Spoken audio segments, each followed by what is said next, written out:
La sociología está vinculada al estudio de la crisis y el cambio social. La sociología rural y la sociología agraria explican el carácter de las relaciones sociales y de los procesos sociales en el medio rural y en la producción agraria. La sociología tiene un interés de conocimiento y de aplicación, o sea, que el conocimiento sirva para actuar y gestar políticas sociales y de desarrollo. Para diferenciar ambos términos, vamos a decir, lo rural hace referencia al medio, es una categoría espacial o geográfica. Lo agrario hace referencia a la estructura, a la tenencia de la tierra, a la distribución de la misma, y también hace referencia a las actividades, a la producción de la tierra, y se aplica como concepto a un sector de la actividad económica. El surgimiento de la sociología rural en el siglo XIX lo ubicamos en la historia académica occidental en dos focos que son Estados Unidos y Europa. En ambos lugares, la sociología rural avanzó al compás de las grandes transformaciones económicas. En los Estados Unidos, por ejemplo, la frontera agraria se extendía constantemente hacia el oeste mediante la acción de pequeños y medianos agricultores, así como la de grandes capitales. En el conjunto complejo de esa nación predominaban, hasta las últimas décadas del siglo XIX, por un lado el gran capital urbano industrial en el norte y la plantación esclavista en las latitudes del sur.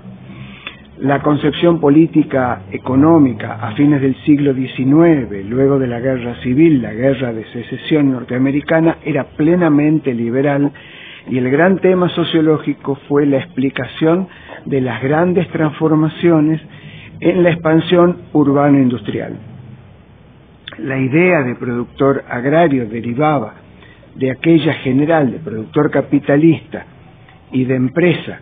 Se admitía e incluso se reivindicaba la historia de los pequeños productores pioneros que habrían forjado la nación, pero se los pensaba más allá de su valor histórico e ideológico por su valor futuro de mutar en pequeños empresarios.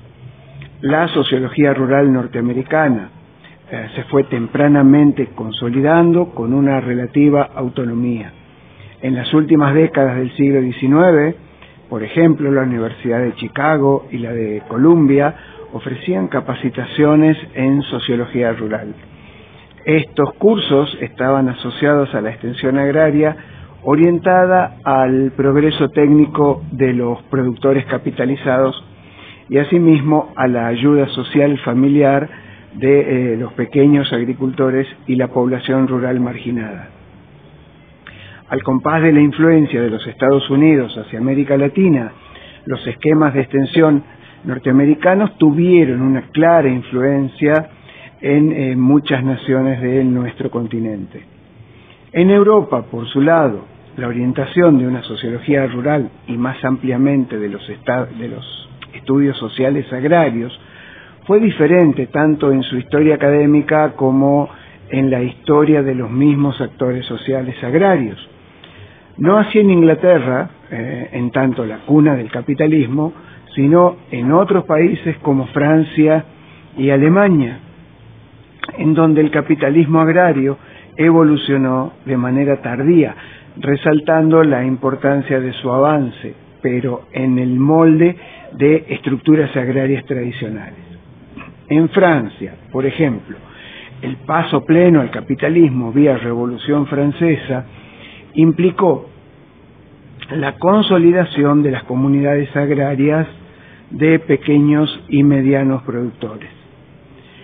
En la República Argentina, a fines del siglo XIX y en la primera mitad del siglo XX, las disciplinas sociales como la sociología y la antropología se regían por perspectivas teóricas muy tradicionales, predominantemente hasta la década de 1960, cuando experimentaron una modernización. En esta época se crearon las carreras de Sociología y Antropología en la Universidad Nacional de Buenos Aires y la de Antropología en la Universidad Nacional de La Plata, incorporando enfoques europeos más actuales y una activa crítica teórico-política de la realidad nacional. En otras disciplinas, como la historia, la economía, en la primera mitad del siglo XX, ya hay un pensamiento académico moderno sobre el mundo agrario y que resumidamente tiene dos vertientes. Una liberal preponderante, acorde al dominio de las políticas agrarias del momento, y otras que analizan la historia de los pequeños productores chacareros como parte importante de la sociedad. Esto último tiene su contexto político en los movimientos sociales de los arrendatarios y aparceros y en el apoyo que dieron a esos productores los políticos radicales y socialistas de aquel entonces. Aproximadamente desde mediados de los años 60, los estudios rurales sociológicos en la Argentina florecieron hasta el golpe cívico-militar de marzo de 1976 y luego de ese periodo de latencia vuelven a expandirse. En aquel periodo surgieron como tema de análisis de los desequilibrios de la estructura agraria, las clases sociales agrarias, las fluctuaciones y la índole de la mano de obra agraria y los conflictos sociales. Especialmente proliferaron los análisis sobre la definición e importancia de los pequeños productores, la índole de su inserción en la economía nacional y las comparaciones con el resto de Latinoamérica. En los últimos 30 años, los estudios rurales se han expandido con un sentido interdisciplinario en donde articulan diversas disciplinas: la sociología, la antropología, la geografía, la historia y la extensión agraria, entre tantas otras.